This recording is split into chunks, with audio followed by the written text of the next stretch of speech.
Souza, sou aluno do professor Marcos Petrus Cavalcante e hoje eu vou falar sobre aplicações do Teorema de Gauss-Bonnet.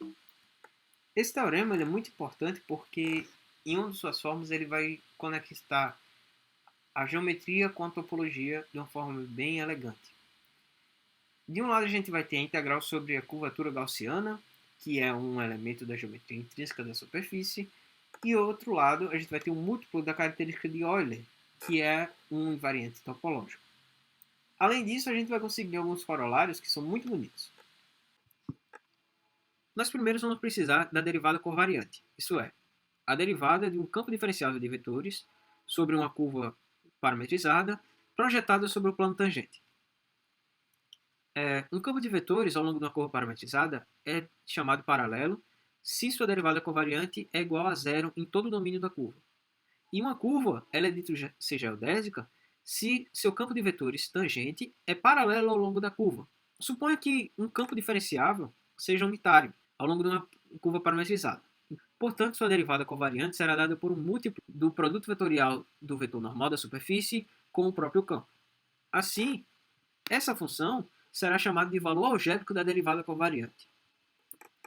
Se nós estivermos trabalhando com curvas parametrizadas pelo comprimento de arco, então o valor algébrico da derivada covariante do campo tangente é chamado de curva geodésica. Suponha que existe uma função diferenciável que calcule o ângulo entre dois campos. Assim, se esses campos forem unitários, esse lema nos diz que a diferença entre os valores algébricos é igual à taxa de variação dos ângulos entre os campos. Logo, a gente tem uma interpretação geométrica para o que seria a curvatura geodésica. Basta tomar V sendo um campo paralelo à curva e W sendo o campo tangente.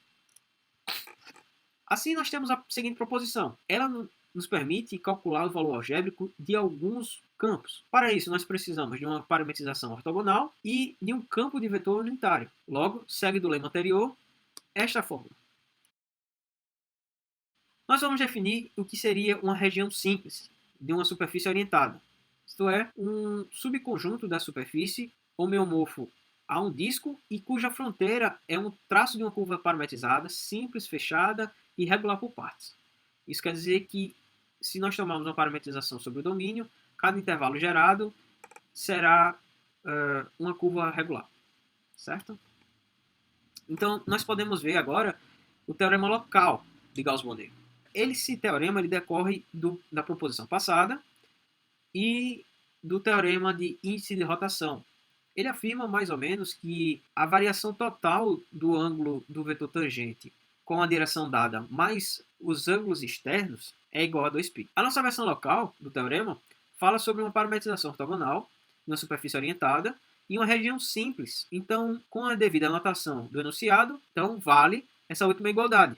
Observe que essa versão local já é bem interessante, por exemplo, para o caso de superfícies de curvatura gaussiana constante e se a gente estiver trabalhando sobre triângulos geodésicos, pois nesse caso, esse primeiro termo será zero, esse segundo será a curvatura vezes a área do triângulo, cada termo dele pode ser escrito como π mais um ângulo interno.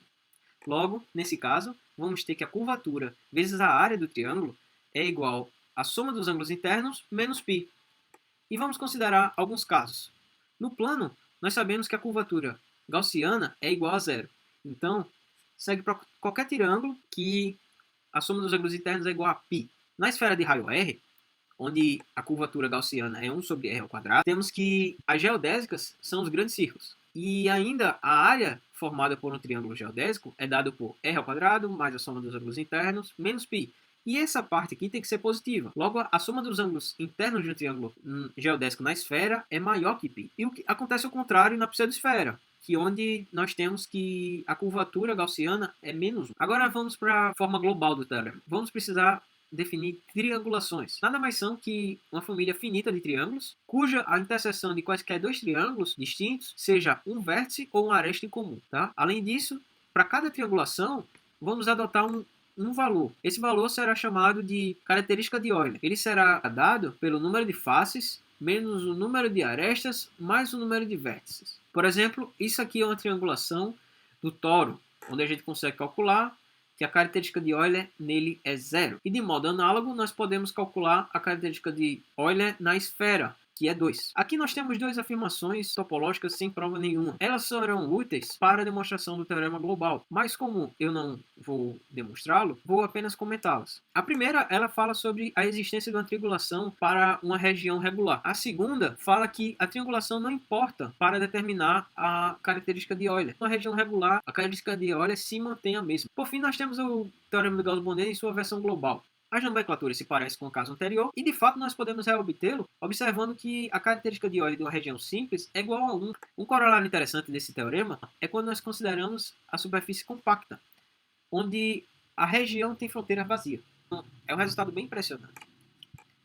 Nós agora vamos usar uma caracterização interessante para as superfícies compactas, que serão dadas por o número de gênero de cada uma delas. Isso é, quantas alças ele tem. Isso segue por indução que se G é o gênero da superfície, então sua característica de Euler será 2 vezes 1 menos G. De onde nós obtemos a primeira aplicação. Seja essa uma superfície regular, compacta, conexa e orientada, que não seja uma homofosfera. Vamos mostrar que nessa superfície existem pontos onde a curvatura é positiva, negativa e zero.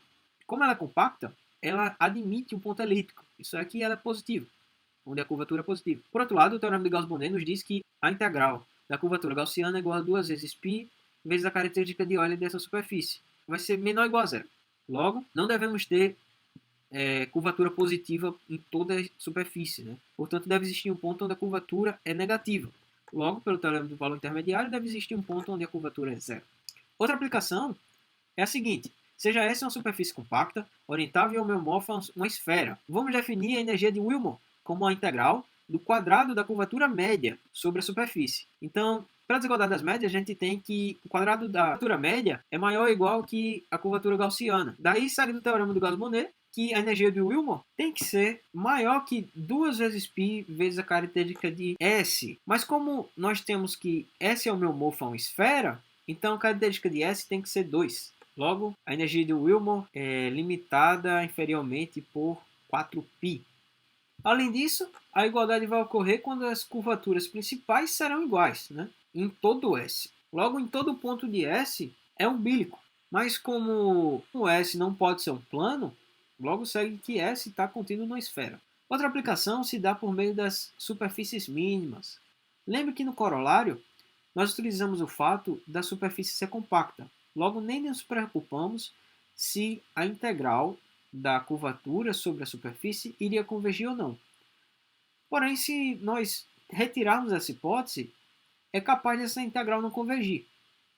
Porém, se essa superfície é compacta, então a curvatura total, que é essa integral sobre a curvatura gaussiana, converge se somente se a soma dos quadrados das curvaturas principais converge. Outra aplicação bem interessante é quando nós temos uma superfície compacta, conexa e de curvatura positiva. Então, quaisquer duas geodésicas simples e fechadas se intersectam. Se elas não se intersectassem, o conjunto formado pelo traço de cada uma delas seria o bordo de uma região, cuja a característica de Euler é zero. Daí, segue o teorema de Gauss-Bonnet que a integral da curvatura sobre essa região será zero. O que é um absurdo, já que a curvatura é positiva. Tá? E como última aplicação, vamos mostrar uma ideia parecida. Então, com essa ideia, nós podemos mostrar a outra aplicação. Que se é uma superfície fechada, tal que contém um subconjunto limitado, tal que o complementar disso está contido no plano, temos K igual a zero. É a mesma ideia. Desse modo, não podemos já formar o plano e o conjunto limitado, tal que conseguimos curvatura não negativa. Então, eu vou acabar minhas aplicações por aqui. As minhas referências foram o livro do Manfredo, de curvas e superfícies, o livro do Elon, de curso de análise, e o livro do Montiel e do Ross, de curvas e superfícies também. E obrigado.